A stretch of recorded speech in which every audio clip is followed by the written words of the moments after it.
हमने एक्सरसाइज 2.3 के question number 1 and 2 complete कर लिए हैं. Now we will do the third question. Okay, so third question क्या कह रहा है भाई?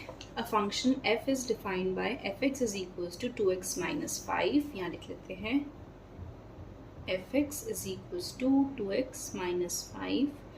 Right down the values of, हमें क्या क्या निकालना है? f of 0, second part f of 7 and f of minus 3. ठीक है, तो ये क्वेश्चंस बहुत ही सिंपल होते हैं. ठीक है, कुछ भी नहीं करना आपको. क्या बोला था? जहाँ पर भी x है उसकी जगह पे 0 पुट कर देंगे इस फंक्शन में. तो ट्वाइस ऑफ x की जगह 0 minus 5, 2 zeros are 0, so the answer is minus 5. ठीक है, नेक्स्ट देखो, x की जगह पे 7 पुट करना है. Twice of 7 minus 5, 7 2s are 14 minus 5, answer will be 9.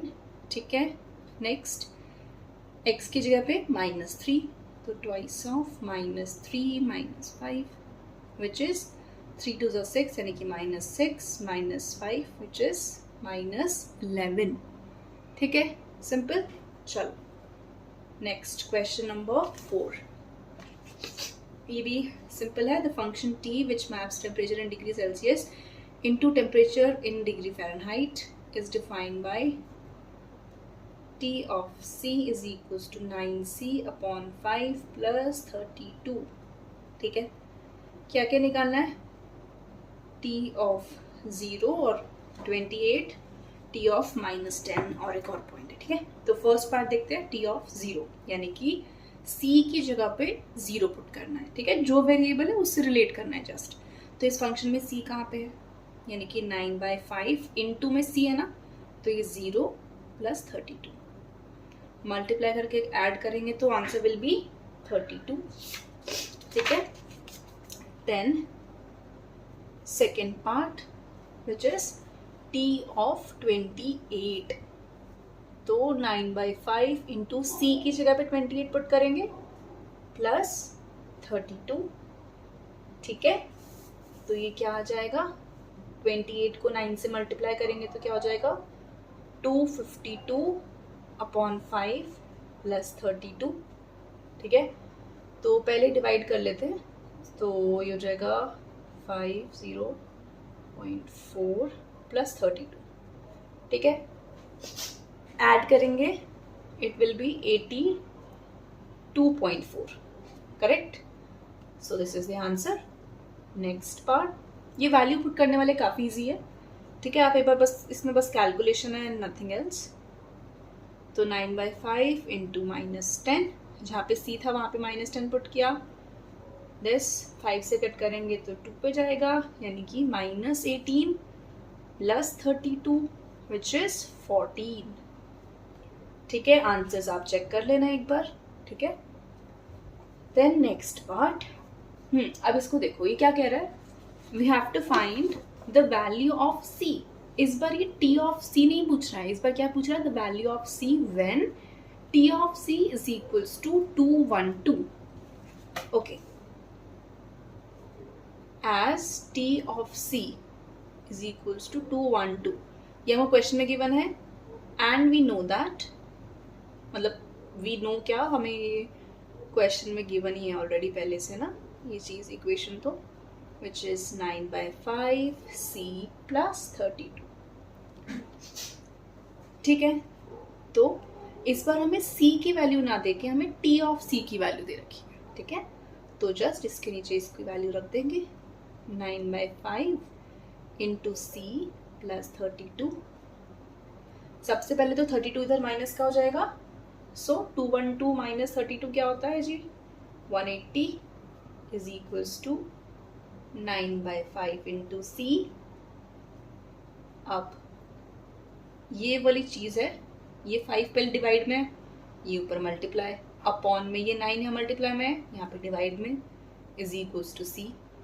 ठीक है, पूरा ब्रैकेट उठा के लिख गए ना, तो उधर क्रॉस मल्टीप्लाई करोगे तो आपके पास ये आ जाएगा. सॉल्व करोगे 9 का 20 पे तो ये क्या हो जाएगा 100, ठीक है। तो वैल्यू ऑफ सी क्या आ गई, सी इज 100, करेक्ट। चलिए, तो ये तो बहुत सिंपल सिंपल सा था। अब हम करेंगे question number 5 which is the last question. चलो, क्या निकालना है इसमें? इसमें निकालना है find the range of each of the following functions. What is the function? First function देखिए, अपनी बुक्स ना साथ लेके बैठो। 2 - 3x, फर्स्ट फंक्शन ये है। For x belongs to real numbers x is greater than 0। ये गिवन है आपके पास। अब ये फंक्शन गिवन है, इसमें आपको डोमेन नहीं निकालना, क्या निकालनी है? रेंज। रेंज क्या होती है? वैल्यू ऑफ fx या y भी इसको हम बोल देते हैं, ठीक है। तो अब देखो, आपके पास क्या गिवन है? x बिलोंग्स टू r है और x क्या है? ग्रेटर देन 0 होना चाहिए, ये आपको गिवन है, ठीक है। तो इन चीज़ों में क्या है कि आपको सिर्फ एक x पे कंडीशन गिवन है और आपको इस y पे कंडीशन निकालनी है ना। तो सबसे पहले तो इसको ही लेके चलते हैं भाई। As x is greater than 0, bracket में आप गिवन लिख सकते हो कि गिवन है आपको। अब देखो, अब आपको इस x से ये पूरा फंक्शन बनाना है। फंक्शन बनाना है मतलब, फंक्शन बनाना है मतलब आप इसको, इसमें कुछ ऐड करो, x में मल्टीप्लाई करो, डिवाइड करो, कुछ भी करो, आपको ये फंक्शन बनाना है, ठीक है। चलो, तो अब मैं इसको, हमारे फंक्शन में क्या है? x नहीं है, -3x है ना। 2 हम बाद में ऐड कर देंगे, पहले क्या है? -3x है, यानी कि हमें इस x को -3 से पहले तो मल्टीप्लाई करना पड़ेगा। तो आप लिखोगे मल्टीप्लाइंग बोथ साइड्स बाय -3, ठीक है। तो -3x, और जब भी आप नेगेटिव नंबर से मल्टीप्लाई करते हो तो साइन रिवर्स हो जाता है इनइक्वालिटी का। ये आ गया which is -3x less than 0। अब क्या कमी रह गई स्क्वायर्स में देख के? 2 और ऐड करना है हमें, तो adding 2 on both the sides, तो ये तो हो जाएगा 2 - 3x लेस देन 0 में 2 ऐड करेंगे तो क्या हो जाएगा 2, ठीक है। ये इक्वेशन आ गई। और ये पूरी चीज़ क्या है हमारी? fx। So fx is less than 2 for x greater than 0 है ना, ये तो गिवन था हमको। तो यानी कि fx क्या आ गया? लेस देन इक्वल टू, और not equal to, only less than, strictly less than equal to, strictly less than 2, ठीक है। हेंस रेंज, रेंज क्या होती है fx की वैल्यू, यानी कि 2 से छोटे सारे। तो रेंज क्या हो गई? -∞ से 2, और इस बार 2 पे ओपन ब्रैकेट आएगा, ठीक है जी। समझ में आया? कुछ नहीं किया। हमारे पास जो ये फंक्शन था, इसमें हमें कंडीशन गिवन थी कि भाई x इज ग्रेटर देन 0, तो वो कंडीशन ली। देन हम इसको इसके जैसा बना रहे हैं, तो -3 से मल्टीप्लाई किया, साइन रिवर्स हो गया, 2 ऐड किया, तो फंक्शन ही बन गया हमारा ऐसा चीज़, ठीक है। तो इसकी रेंज आ गई हमारे पास। नेक्स्ट पार्ट क्या कह रहा है? fx is equals to x² + 2 where x is a real number, यानी कि x belongs to real number, ठीक है जी। ये गिवन है आपके पास, इसकी आपको रेंज निकालनी है। अब देखो, हर क्वेश्चन में ना थोड़ा थोड़ा अलग ट्रिक है, बट मुश्किल नहीं है। एक बार फर्स्ट टाइम के लिए लगा होगा, बट धीरे धीरे क्वेश्चंस करोगे जितने ज़्यादा, उतने ज़्यादा आपको क्लैरिटी मिलती जाएगी कि हर एक क्वेश्चन में किस तरीके से रेंज डोमेन कैसे निकालने, ठीक है। अब देखो, इसमें क्या दिख रहा है? x² + 2 दिख रहा है, ठीक है जी। अब हमें एक चीज़ पता है कि x ऑफ स्क्वायर, यानी कि किसी भी नंबर का, किसी भी रियल नंबर का स्क्वायर हमेशा ग्रेटर देन इक्वल टू 0 होता है। वी नो दैट, ठीक है। हमें ये चीज़ पता है कि x² is always greater than equals to 0, ये चीज़ हमको पता है।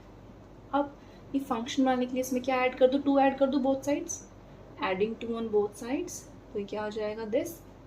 और अब यही पूरा तो fx है ना, fx is greater than equals to 2।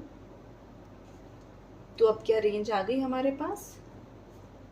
Yes, यानी कि 2 से बड़ा, 2 से बड़ी सारी वैल्यू, यानी कि 2 पे क्लोज अप टू इन्फिनिटी पे ओपन, ठीक है। ये इसकी रेंज आ गई। चलो लास्ट पार्ट देखते हैं। fx क्या दे रखा है? fx is equals to x where x belongs to real number. अब इसमें क्या करें? हमें क्या निकालना होता है कि fx क्या वैल्यूज लेगा, वो ही हमारी रेंज होती है। fx की वैल्यू क्या है? x, और x क्या हो सकते हैं? Any real number. तो क्या रेंज भी हमारी एनी रियल नंबर हो सकती है? Yes, simple. तो रेंज भी क्या हो गई? Set of all real numbers. ठीक है। तो this was all about your exercise 2.3। With this ये एक्सरसाइज कंप्लीट हो चुकी है। नेक्स्ट हम इसके मिसलेनियस एग्जाम्पल्स एंड एक्सरसाइज करेंगे। ओके